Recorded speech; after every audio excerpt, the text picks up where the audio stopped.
ये हमारी first class है जो कंप्यूटर जनरेशन पर बेस्ड है। कंप्यूटर की जैसे कि हम जानते हैं 5 जनरेशन होती है और उन 5 जनरेशन को हमने इस बोर्ड पे डायरेक्टली लिखा हुआ है। इन्हीं को अपने एक एक करके समझेंगे। कंप्यूटर की अगर अपने जनरेशन की बात करें तो उसकी जो फर्स्ट जनरेशन है यानी कंप्यूटर की पहली जनरेशन, उसका टाइम पीरियड था 1942 से लेकर 55 तक। इसी के बेस पे अगर अपने सेकंड चले तो 55 से 64 तक, थर्ड है 64 से 75 तक, फोर्थ जनरेशन है 75 से 89 तक और कंप्यूटर की जो 5वीं जनरेशन है वो 89 से लेकर प्रेजेंट टाइम पे चल रही है। मतलब इस टाइम हम ये कह सकते हैं कि हम 5वीं जनरेशन के कंप्यूटर्स पे काम कर रहे हैं। मतलब जो कंप्यूटर बन रहे हैं वो 5th जनरेशन के कंप्यूटर हैं। ये जो 5th जनरेशन के कंप्यूटर हैं उनका यूज बहुत ही हाई लेवल के वर्किंग करने के लिए किया जाता है, जिसको हम आगे डिस्कस करेंगे। कंप्यूटर की पहली जनरेशन के अंदर जो प्रोसेसिंग के लिए डिवाइस यूज की गई थी वो थी vacuum tubes. Vacuum tubes size में बहुत ज्यादा बड़ी होती थी, जिसके कारण जो फर्स्ट जनरेशन के कंप्यूटर थे इनका साइज भी बहुत ज्यादा बड़ा था। मतलब ये रूम के जितने बड़े थे, एक रूम के जितने साइज के थे, तो बहुत ज्यादा बड़े होते थे और इनसे हीट भी बहुत ज्यादा होती थी। मतलब ये बहुत जल्दी गर्म हो जाते थे, कंटिन्यू बहुत ज्यादा टाइम तक हम इस पे काम नहीं कर सकते थे। जबकि सेकंड जनरेशन में वैक्यूम ट्यूब की जगह ट्रांजिस्टर का यूज किया गया। ट्रांजिस्टर को बनाया था जे बर्डन और विलियम शॉकले ने ट्रांजिस्टर को बनाया। ट्रांजिस्टर एक छोटी सी डिवाइस थी जो कि वैक्यूम ट्यूब की जगह यूज की गई, जिससे कि कंप्यूटर का साइज थोड़ा छोटा हो गया और स्पीड थोड़ी सी बढ़ गई और हीट की प्रॉब्लम थी वो भी थोड़ी सोल्व हुई। इसके बाद थर्ड जनरेशन के अंदर ट्रांजिस्टर की जगह इंटीग्रेटेड सर्किट आईसी का यूज किया गया, जिसे सी किल्बे और नोइसी ने बनाया था।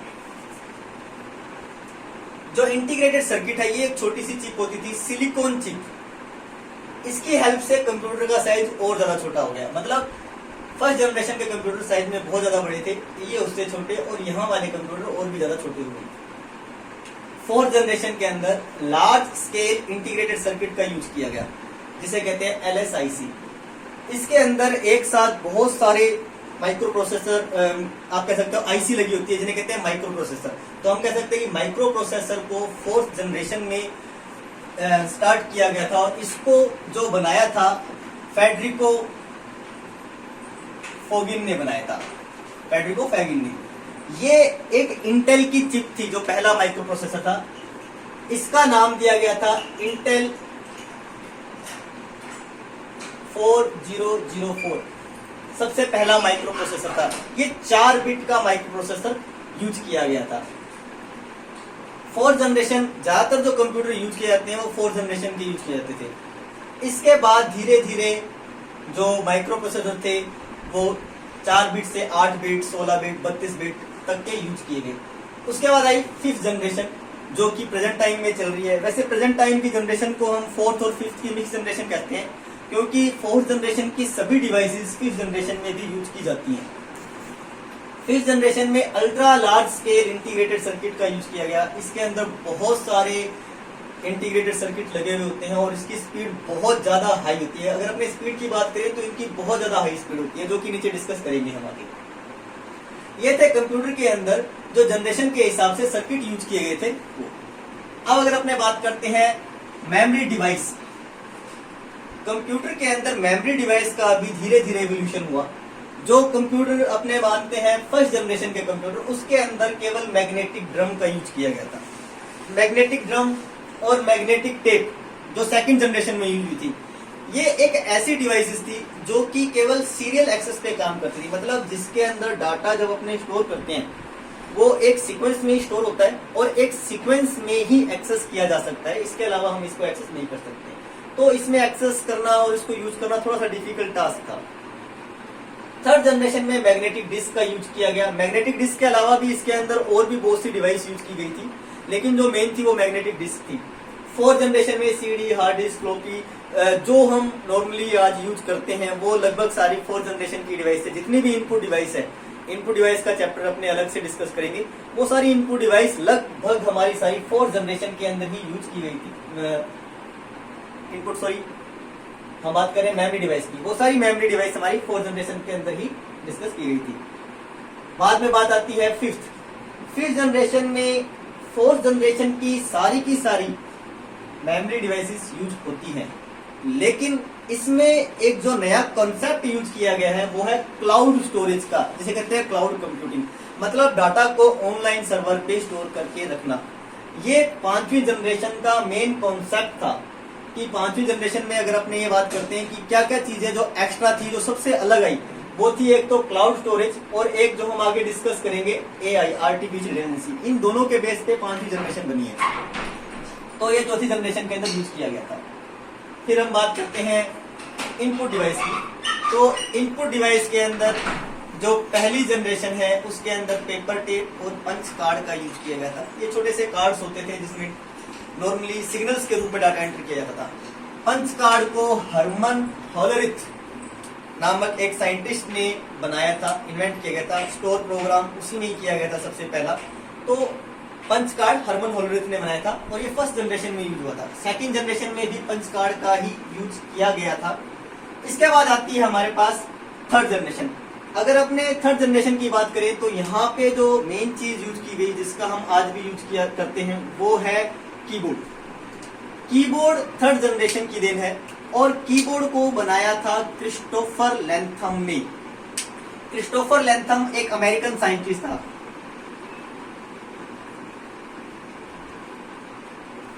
क्रिस्टोफर लैंथम था अमेरिकन साइंटिस्ट। इसने ही क्वार्टी कीपैड का यूज किया था। जो क्वार्टी कीपैड QWERTY जो नॉर्मली हमारे लैपटॉप कंप्यूटर के कीबोर्ड होते हैं, वो इसी ने बनाए थे। उससे पहले जो नॉर्मल कीबोर्ड यूज होते थे वो भी क्रिस्टोफर के साथ एक दो साइंटिस्ट और थे जिन्होंने बनाए थे। तो ये हमारा कीबोर्ड था। इसका मेन चीज ये है कि आपको याद रखना है कि कीबोर्ड को बनाया किसने था, क्रिस्टोफर लैंथम ने। फोर्थ जनरेशन में कीबोर्ड के साथ माउस के साथ बहुत सी और डिवाइसेस थी, जैसे कि स्कैनर, जॉयस्टिक, लाइट पेन, जितनी भी लगभग इनपुट डिवाइस होती है वो सारी की सारी फोर्थ जनरेशन में बनी थी। फिफ्थ जनरेशन में भी फोर्थ जनरेशन की सारी इनपुट डिवाइसेस का यूज किया जाता है। वैसे फिफ्थ जनरेशन में अगर अपने बात करते हैं इनपुट के लिए डाटा ग्लोब्स जो कि सेंसर है, उसका यूज करके भी हम डाटा को इनपुट कर सकते हैं। अब हम बात करते हैं आउटपुट डिवाइस के बारे में। आउटपुट डिवाइस फर्स्ट जनरेशन में जो यूज की गई थी वो थी प्रिंट आउट। प्रिंट आउट एक छोटी सी स्ट्रिप टाइप होती थी और इसी के अंदर हमें रिजल्ट शो होता था। सेकेंड जनरेशन के अंदर भी प्रिंट आउट का ही यूज किया गया था। इसके बाद थर्ड जनरेशन में जो मेन आउटपुट डिवाइस है मॉनिटर, इसका यूज किया गया। धीरे धीरे इसमें और रिवोल्यूशन हुआ। मॉनिटर के साथ प्रिंटर, LCD, LED, इनका यूज हमारे पास फोर्थ जनरेशन में हुआ। जो मेन हमारी आउटपुट डिवाइस आज यूज की जाती है वो सारी फोर्थ जनरेशन में ही बनाई गई है। इसके बाद फिफ्थ जनरेशन की अगर आपने बात करते हैं तो फोर्थ जनरेशन की सारी आउटपुट डिवाइस उसमें यूज होती हैं, लेकिन इसके अलावा इसमें वर्चुअल डिस्प्ले का यूज किया जाता है या वर्चुअल रियलिटी का यूज किया जाता है। वो सारी की सारी फिफ्थ जनरेशन की देन है। अगर हम स्पीड की बात करें तो स्पीड फर्स्ट जनरेशन के कंप्यूटर थे, जैसे कि हमने पहले डिस्कस किया था, इनमें वैक्यूम ट्यूब होती थी, थोड़े रूम के साइज के होते, तो इनकी स्पीड बहुत कम होती थी। ये मिली सेकेंड इंस्ट्रक्शन में यूज की जाती थी। जो सेकंड जनरेशन के कंप्यूटर थे माइक्रो इंस्ट्रक्शन पर सेकंड थी। इसके बाद नैनो इंस्ट्रक्शन पर सेकंड यूज की गई।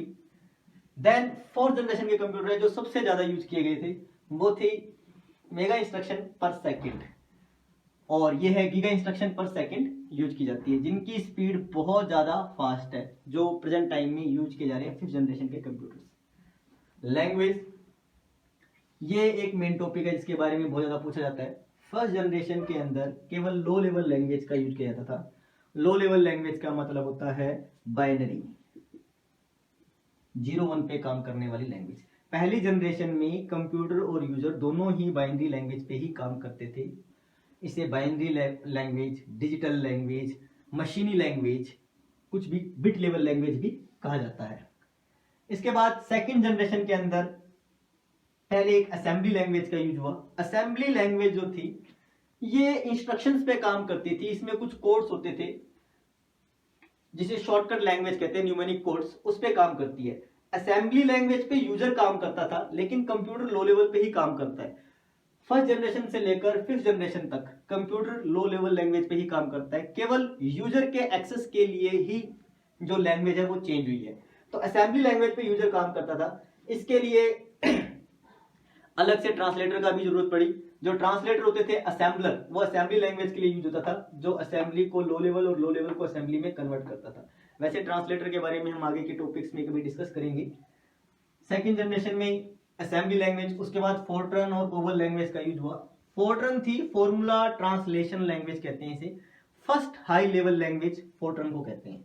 COBOL common business oriented language होती है, जो बिजनेस पर्पज के लिए यूज की जाती है। थर्ड जनरेशन के अंदर C++ टाइप की कुछ हाई लेवल लैंग्वेज यूज हुई, बेसिक जो इसमें यूज हुई। फोर्थ जनरेशन के अंदर जो हम आजकल यूज करते हैं जावा, PHP, ये सारी लैंग्वेज फोर्थ जनरेशन की देन है। और फिफ्थ जनरेशन के अंदर जो मेन अलग लैंग्वेज यूज की गई है और उसी के बेस पे फिफ्थ जनरेशन बनी है वो है AI, इसे कहते हैं आर्टिफिशियल इंटेलिजेंसी, और इसके साथ एक एक्सपर्ट सिस्टम, यानी कि ऐसे कंप्यूटर बनाना जो अपने आप में एक्सपर्ट हो, जो अपने आप में इंटेलिजेंट हो, वो हमारे फिफ्थ जनरेशन की देन है। जो कंप्यूटर की पांचवी जनरेशन है वो बेसिकली दो चीजों पर बेस्ड होती है। एक तो कंप्यूटर क्लाउड स्टोरेज, इसमें जो है सबसे नई चीज इंट्रोड्यूस की गई है, और दूसरी जो नई चीज इंट्रोड्यूस की गई है वो है ये आर्टिफिशियल इंटेलिजेंसी और एक्सपर्ट सिस्टम। पांचवी जनरेशन की मेन फीचर ही यही चीज है कि उसमें आर्टिफिशियल इंटेलिजेंसी यूज की गई थी। सो ये आज आपकी कंप्यूटर जनरेशन की क्लास थी। आगे हम नेक्स्ट टॉपिक में कंप्यूटर की हिस्ट्री और उसके कुछ डिवाइसेस के बारे में डिस्कस करेंगे। आज के लिए थैंक यू।